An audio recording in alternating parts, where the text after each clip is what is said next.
hello வணக்கம் welcome back to our channel Jaisrikanth kitchen and vlogs. இன்னைக்கு நம்ம வீடியோவில் ஒரு பார்க்க போகிற ரெசிபி பார்த்தீங்கன்னா ஸ்வீட் ரெசிபி தான் பண்ண போகிறோம். கேரட் ஹல்வா, அதாவது காஜர்கா ஹல்வான்னு சொல்லுவாங்க. ஸோ இன்றைக்கி நான் வந்து கேரட் எடுத்திருக்கேன். இது வந்து ரெட் கலர் கேரட்டுன்னு சொல்லுவாங்க, அதுதான் எடுத்திருக்கேன். இல்லைனா நீங்கள் நார்மலாக இருக்கிற கேரட்டும் எடுத்துக்கலாம். அதுக்கப்புறம் நெய் 2-3 டேபிள் ஸ்பூன் நெய் எடுத்திருக்கேன். அதுக்கப்புறம் வந்து 2 டேபிள் ஸ்பூன் சர்க்கரை, 1/4 கப்புக்கு பால் எடுத்திருக்கேன். கண்டன்ஸ்டு மில்க் வந்து எடுத்திருக்கேன். கண்டன்ஸ்டு மில்க் பதிலாக வந்துட்டு நீங்கள் ஃபுல்லாகவே சர்க்கரை சேர்த்துக்கலாம். அதுக்கப்புறம் வந்து கண்டன்ஸ்டு மில்க்கு வந்துட்டு பதிலாக கோவாவும் சேர்த்துக்கலாம் நீங்கள். அண்ட் வந்துட்டு கார்டமம் பவுடர், ஏலக்காய் பொடி, அதுக்கப்புறம் பாதாம், முந்திரி, பிஸ்தா எடுத்துருக்கேன். அவ்வளோதான். ஸோ இதோட நம்ம வந்து சிம்பிளாக நம்ம வந்துட்டு செஞ்சுக்கலாம் காஜர்கா ஹல்வா. ஸோ வாங்க எப்படி பண்ணுறதுன்னு பார்க்கலாம். ஸோ ஃபஸ்ட்டு வந்து நான் ஸ்டவ் ஆன் பண்ணிவிட்டு பேன் வச்சாச்சு. இந்த பேனில் பார்த்தீங்கன்னா 2-3 டேபிள் ஸ்பூன் நெய் சேர்த்துக்கிறேன். நெய், பட்டர் உங்கள் இஷ்டம், எது வேணாலும் நீங்கள் சேர்த்துக்கலாம். நான் நெய் சேர்க்குறேன். நெய் சேர்த்ததுக்கப்புறமா இந்த கேரட், துருவின கேரட் வந்து இதில் நம்ம சேர்த்துக்கலாம்.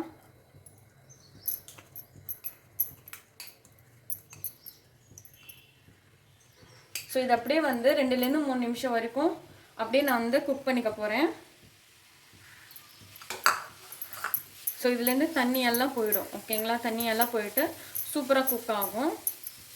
ஸோ 2-3 நிமிஷம் வரைக்கும் நம்ம குக் பண்ணிக்கலாம். ஸோ 2-3 நிமிஷம் நல்லா குக் ஆகிடுச்சு பாருங்கள். நல்லா வந்து தண்ணியெல்லாம் போயிட்டு கொஞ்சம் ட்ரையராக ஆகிடுச்சு. இப்போ இந்த ஸ்டேஜில் வந்துட்டு நான் பால் சேர்த்துக்கிறேன். ஸோ பால் இதோடு சேர்ந்து நல்லா குக் ஆகட்டும். இப்போ வந்து ஒரு 4 நிமிஷம் நம்ம குக் பண்ணிக்கலாம். ஸோ பால் நல்லா குக் ஆகட்டும். இப்போ இதில் வந்து 2 டேபிள் ஸ்பூன் சர்க்கரை, ஏன்னா நான் 1 கப்புக்கு தான் எடுத்திருக்கேன். ஸ்வீட்டுக்கு ஏற்ற மாதிரி நீங்கள் சர்க்கரை எடுத்துக்கோங்க. ஏன்னா நான் வந்துட்டு கண்டன்ஸ்டு மில்க்கும் நான் சேர்க்குறேன். ஸோ அதுலேயும் வந்து ஸ்வீட் இருக்கும். ஸோ அதனால் நீங்கள் பார்த்து சேர்த்துக்கோங்க ஸ்வீட்டு. ஸோ இதெல்லாம் பாலெல்லாம் கொதித்து சூப்பராக வரும். ஸோ இப்போ நம்ம இதை ஒரு 4 நிமிஷம், ஒரு 5 நிமிஷம் விட்டுடலாம். 4-5 நிமிஷம் நல்லா கொதி வரட்டும். நான் க்ளோஸ் பண்ணிக்கிறேன். ஸோ இது வந்து நல்லா குக்காக இருக்குது. இப்போ நான் ஓப்பன் பண்ணி பார்த்துட்றேன்.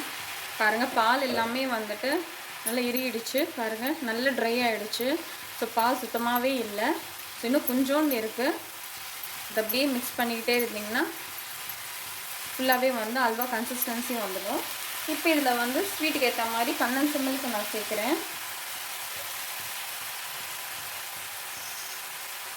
ஸ்வீட்டுக்கு ஏற்ற மாதிரி கண்டன்ஸ்டு மில்க்.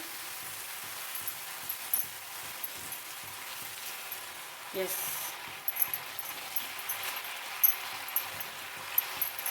கொஞ்சம் நல்லா ட்ரை ஆகட்டும். எப்படியும் நான் வந்து மிக்ஸ் விட்டுட போகிறேன்.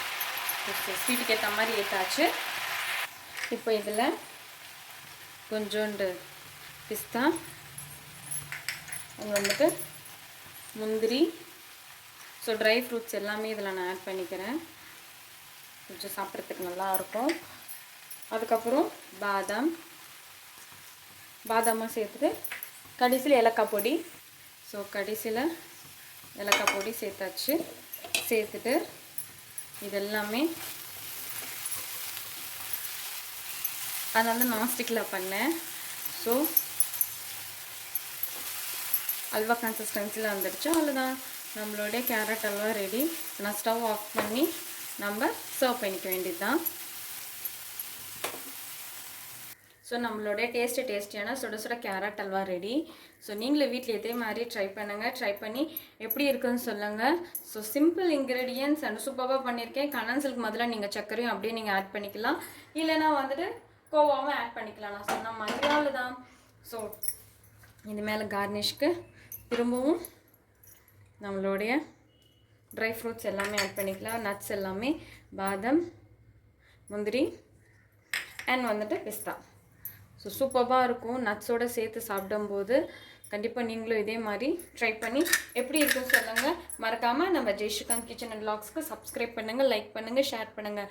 தேங்க்யூ ஃபார் வாட்சிங் திஸ் வீடியோ. பாய்.